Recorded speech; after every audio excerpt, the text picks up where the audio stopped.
January 15th, 2014. I am McKenna, here with Carrie. Thanks for joining us for WJHS News.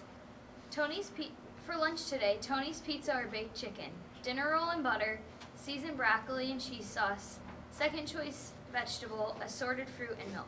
Students, your schedules for the second semester will be passed out on Thursday during fourth period.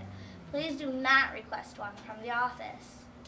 After-school homework help session on Thursday of this week will be held in Ms. Chaka's room 205. Remember, if you plan on attending, you must be in her room by 3:05 with your work with you that will fill the 45-minute work session.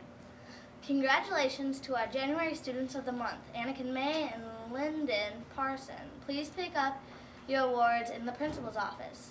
Have a wondrous Wednesday.